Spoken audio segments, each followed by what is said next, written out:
Hi guys! Good morning! Happy Monday sa ating lahat! Ayan, Hi! Good morning! Say good morning! Good? Good? Morning! Good morning! Papakulo kami ng gatas at milk. We need to boil the milk, okay? Yes. Milk. Milk. Para may mainom tayong mainit na. At magluluto ako ng pambaon ni Asher. Bye! Kahapon, mali yung niluto ko ay nuggets nga at saka yung cheese na inilagay ko sa tawag doon. Nilagay ko sa wafer maker. Yun. Sa wafer maker. Doon ko siya pre-nest para maluto ng konti yung sliced bread. Ngayon ang lulutuin ko, yung may carrot at saka may cabbage, para siyang bola-bola.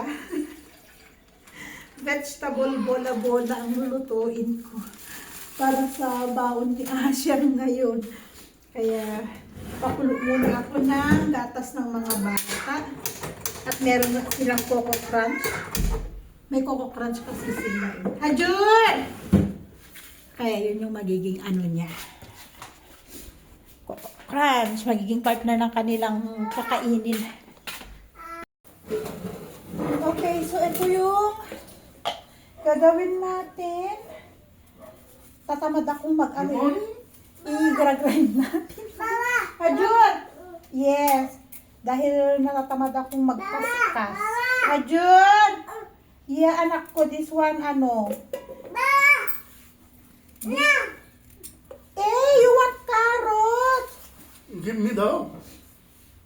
Bumili ako ng 2 carrot at saka maliit na cabbage. Sabi ko, lulutuin ko pang baon ni Asya. Yung ganito nga, plano ko talaga.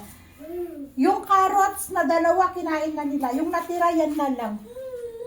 Pinagngangat-ngat ng mga anak ko.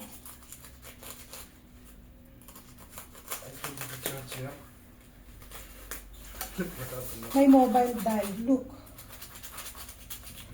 5%. Forget it, Charles. I sleep here.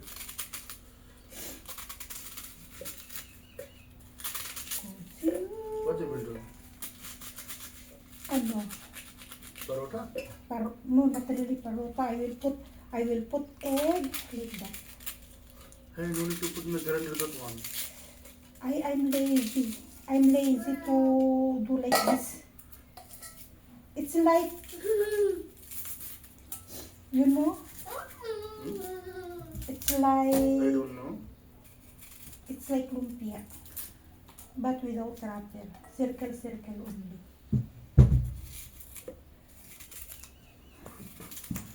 Ay, baby! The knife, huh? Ito siya. Sit there. Sit.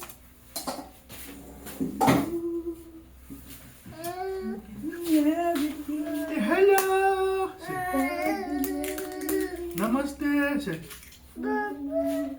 Hello. Say. Cut. Here to Mars, could let us for more. So, pakialamero ka, Tonton. Ha? Pinakialamanan mo na naman, ha? Sakit, oy.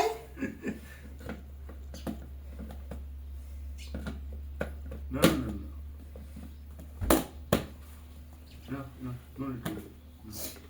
Hold.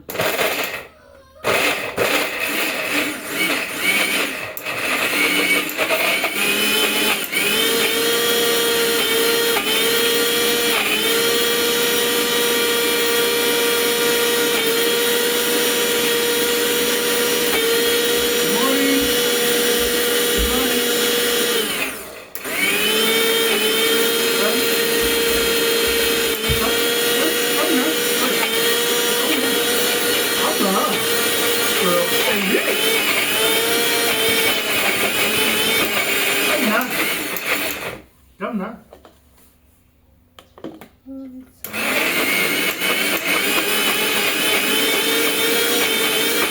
now.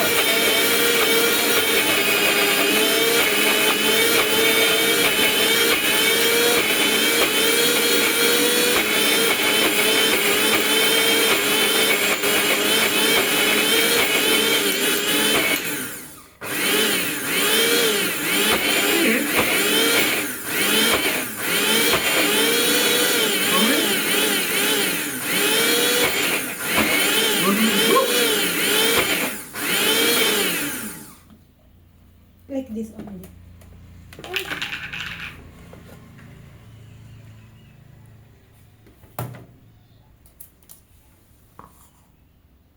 So, ayun, pupunta tayo sa school para sunduin natin si Saisha kasi nag-aaral na si Saisha, in-enroll na nila nung Saraswati Puja.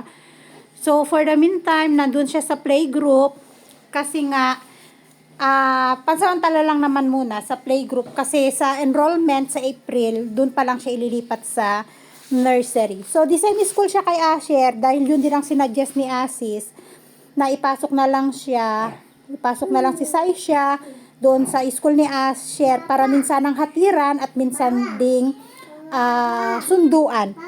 Pero ngayon kasi hanggang alauna lang muna si Saisha kasi nag-a-adjust pa yung mga bata. Pero after next week yata 3:30 na rin yung pagsundo sa kanya. So, susunduin natin yung bata. Sa umaga, inihatid ni Asis kasama yung tatay niya. Pero pag ganitong alauna, si Asis lang muna. Nagkataon lang na sasama kami.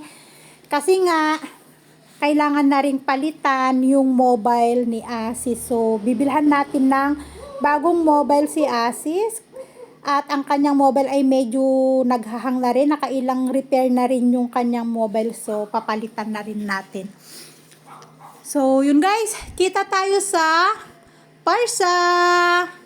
So, ayun na nga, nandito na tayo at ang napili niyang mobile ay Vivo Y29. Ayan, maganda daw ang camera nito, sabi nung nagtitinda.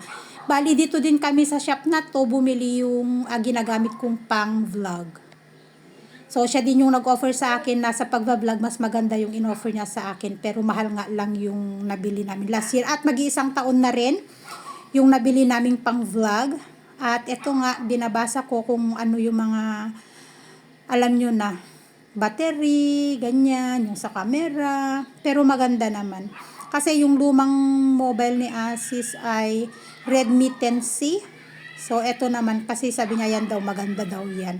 Maganda din daw ang camera niyan. So, ang napili namin ay yung 256 gig. Tapos yung ROM niya ay 256. Tapos yung RAM naman niya ay 8 gig. 8 gig tapos 256. Yun. Tama ba yung mga pinagsasabi ko? At nakita nyo nga guys, di ba kasama na pa namin si Saisha. After nito, puntahan naman natin si Asher. Si Asher naman ang sunduin natin. At syempre, masayang-masayang aming papa kasi natupad na yung kanyang request. Matagal na niyang gusto yan, bumili ng bagong mobile. Pero yung lumang mobile kasi niya ay pina-repair lang namin. Pero dahil nga, minsan kahit hindi mo hinahawakan yung mobile, kusa siyang gumagalaw, napupunta sa ibang alam nyo yan, yung hindi nyo hinahawakan yung mobile, pero mamaya kung ano-anong lumalabas sa mobile niya, ganun yung nagiging problema sa mobile niya. Minsan hindi niya nasasagot yung mga tawag. Kasi nga, kapag sinagot niya na yung tawag, nawawala bigla. So, panahon na rin talaga para palitan yung mobile ng aming papalalot.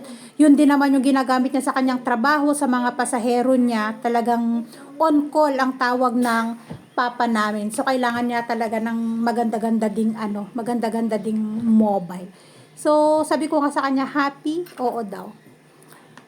Kaya yan, binibidyohan natin, unboxing natin ang bagong mobile ng aming papa, Vivo Y29. Yan. Medyo lang. Dito sa Nepal, medyo may kamahalan, pero dyan sa Pilipinas, nasa 12,000 pesos ang price, guys. Ganun ang price niya, 12,000 pesos ang Vivo 929 dito sa Nepal. Pero sa rupees, nasa 25. Ayan, sabi ko, Papa, happy? Sabi niya, oh daw, happy na. At yun nga guys, nandito na kami sa bahay at katatapos lang namin i-set up ang new mobile ng aming papa. Medyo matagal mag-set up ng mobile eh. Ang daming tanong. Siyempre, isign in yung Facebook, yung Google, mag-antay, restart, update pa yung bagong phone. Ayan, so katatapos lang namin. At, yun nga guys. Halika na, dito Tonton Hey, mommy, remove the password my Facebook. Yes, I will do it. Ngayon yung old mobile, tatanggalin ko ng I Facebook. think need me. Ay, tatanggalan ko ng password para magamit ni Asher. Kasi yung mobile ni Asher ay napakabagal, mas mabagal pa sa Pagong.